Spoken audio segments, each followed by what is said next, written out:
Hey everyone, welcome back to a new episode of Holzpark. It's 1982, the era of greed, of corporations squeezing the last drop out of their ventures and maximizing profits at all costs. This happened to Holzpark too, as you may have seen. Mr. Müller, the founder of Holzpark, retired and sold the park to the notorious Profitgroup. The Profitgroup is all about profits. And therefore, Holzpark has undergone some changes. We'll be going through them in this episode, and we'll also look forward to the expansion across the creek.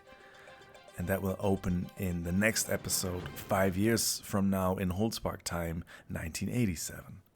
But for now, let's just take a look at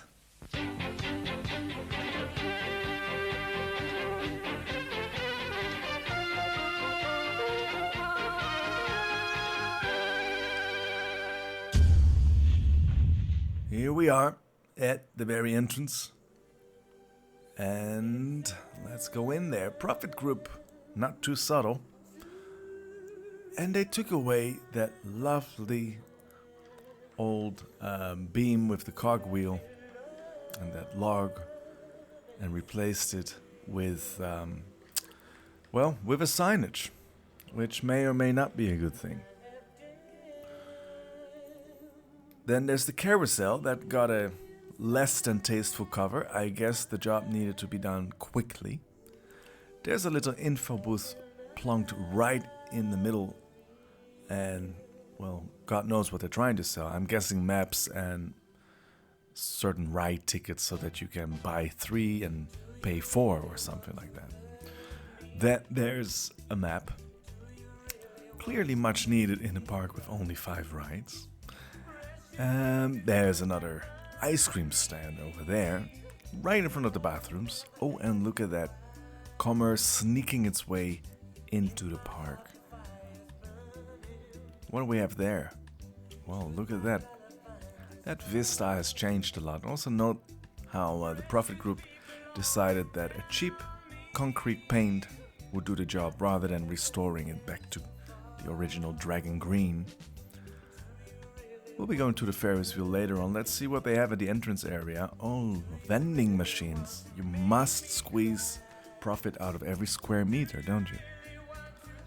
Then they did an overhaul on what used to be such a lovely Bavarian style restaurant, imbiss. Not too subtle, are they? So there we are. Another advertisement. Naturally, this is, after all, set somewhere in Tyrol, so we'll always have Italian and German as leading languages. Again, selling their soul to the devil. Once again, finding a way to squeeze profit out of a dead little corner by selling balloons next to the rebranded, repainted balloon ride. Oh, and then there's probably the worst monstrosity of all, and that is what used to be such a lovely gazebo, now is an unforgiving food court with all types of unhealthy food and terrible brands. Let's see what they look like. Well, the food court itself is as bland and corporate as you can get. Throw a bit of color in and call it themed. That's the way corporations go. Now, what else is there? We've got no less than 6 restaurants nestled right underneath the wooden roller coaster Nitronic, selling donuts, burgers, smoothies, steaks and fries, energy drinks, and last but not least, wraps and burritos. Quite awful if you ask me, but that's Holzpark 1982, selling everything they've got, trying to make an extra buck on every square meter. And look at that, once again, vending machines, as if we haven't had enough of those. Signs, advertisements, billboards, tacky, cheap theming for the carousel. Another pair of vending machines all the way in the back, because God knows if people will approach there. And look at that! Something has changed indeed. Guess what? This is no longer a parking lot, but instead it seems like work is being done on... well, what could that be? I think you know what this is going to be. So that's one. Then if we just hoover all the way over to the other side, right through the trees instead of over the trees. Ooh, there's another part here. Work in progress.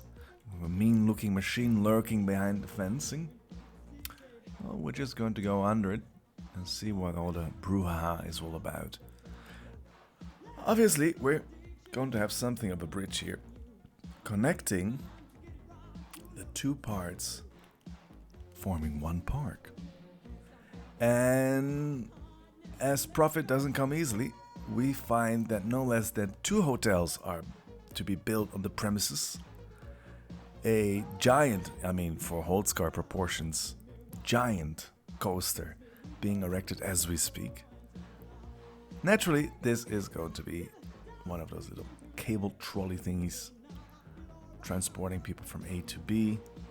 And then there's the road, which used to lead to the parking lot, but is now going to be a very busy road indeed, encircling the new area, leading all the way to a massive, ugly, concrete parking lot with room for buses and lots of vehicles. Look at that. Somehow they got the impossible done. They bought more land than Mr. Müller could ever have hoped for. Turned about 1/3 of it into concrete. And this is where Holzpark is heading for. Sheer capitalism. Of course, for us Planet Coaster fans, that also means more money for crazy rides and, well, I wouldn't say better theming, but at least there's going to be theming. And altogether, this is going to be quite a big park.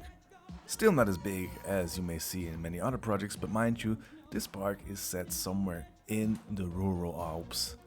And so this is probably as big as we want to have it.